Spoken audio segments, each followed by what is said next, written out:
Hi guys, welcome back to the BMW Guide channel, and today we're going on a, well, it's a 200 odd mile journey. So what we're going to be doing in today's video is prepping the car for that journey. We're just going to go over some of the checks, some of the stuff that I pack before our journey. It's going to be mainly motorway, so it shouldn't be too hard on the car, but I like to do a couple of checks just to make sure I know it's all in tip-top condition. So yeah, we're going to start off with the oil. Just going to do a quick oil change, an oil check. Although I probably could do an oil change in the time. Oh, it would help if I unlock the car, wouldn't it? I'm just going to quickly check the oil. I mean, you can do this if your car doesn't have the dipstick, which I know a lot of the petrol ones don't. My dipstick's just here on the M47. Then you can do this by literally starting your vehicle, going to the oil check menu, and then essentially just letting it load, and it'll check the oil for you. So I'll just have to put you down. There you go. So I've wiped the dipstick off. I'm just going to pull it out now and see how we're doing. And as you can see, we're on the max. So we're all good, hunky-dory for that. Next, you want to be checking your tyre pressures. So it's only going to be me and my girlfriend on a bit of luggage, so we will go to our standard tyre pressures, which is obviously located on the inside of the driver's door, and it's going to be these ones, the 2.1 bar on the front and 2.4 bar on the back. And all I use for this is just a simple little foot pump, just to check the tyres. So I'll just do that quickly, and then I'll get back to you. Okay then guys, so I've checked the tyres. Just this front left one was a little bit low, about 0.2 of a bar, but that's quite common on these cars, just because this is the side obviously in Britain that goes down all the potholes and sort of the gullies on the left hand side of the road. So let's talk about what sort of stuff you want to have with you when you're doing sort of a road trip. Granted, this isn't a very long one, about 250 miles, but just a couple of things. As you can see, it's not the nicest weather here, and it's not exactly warm either. So I've got coats, etc. for my girlfriend and I. Then moving into the back, I have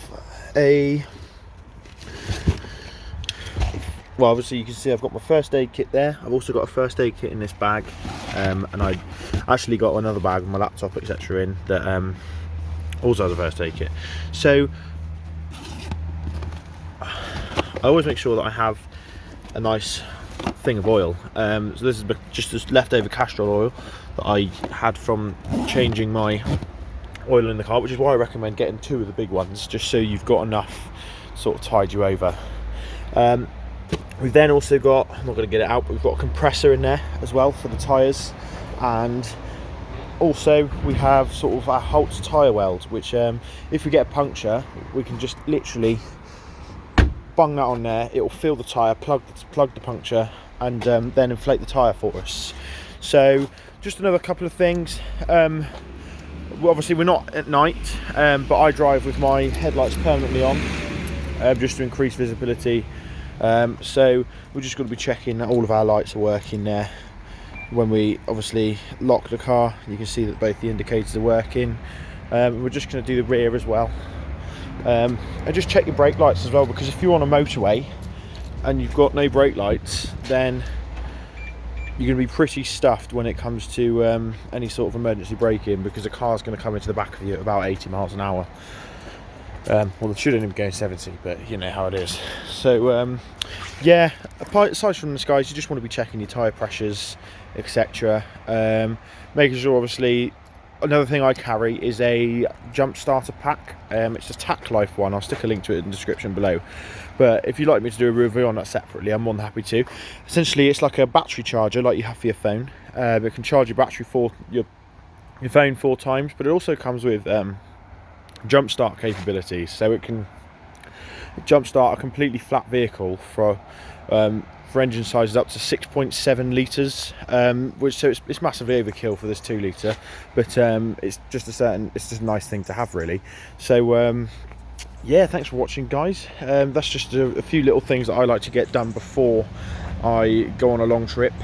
Granted, this isn't a long trip, and there's a lot of people that will say, well, you do 200 miles in a week, so why aren't you doing these checks every week? And I am. That's so this has just been brought forward because of the fact I'm doing a long journey. So what I'll do is I'll do these checks again afterwards, just to make sure that the car's sort of running okay. We haven't used any oil, because that could obviously lead to some sort of turbo failure or something like that, or it could be a symptom of that. So doing these sort of checks allows you to just have an intimate knowledge of the car, and sort of the goings on with it, so you can really tell if something's off or if anything's about to break. So yeah, thanks for watching, guys. Let me know what you guys like to do before road trips. If you like to do anything, if this is something that you never even considered, let me know. But yeah, thanks for watching, guys. Thanks for supporting the channel. Don't forget to hit that notification bell as well, so that you don't miss any videos, because I'm uploading daily. And yeah, cheers, guys.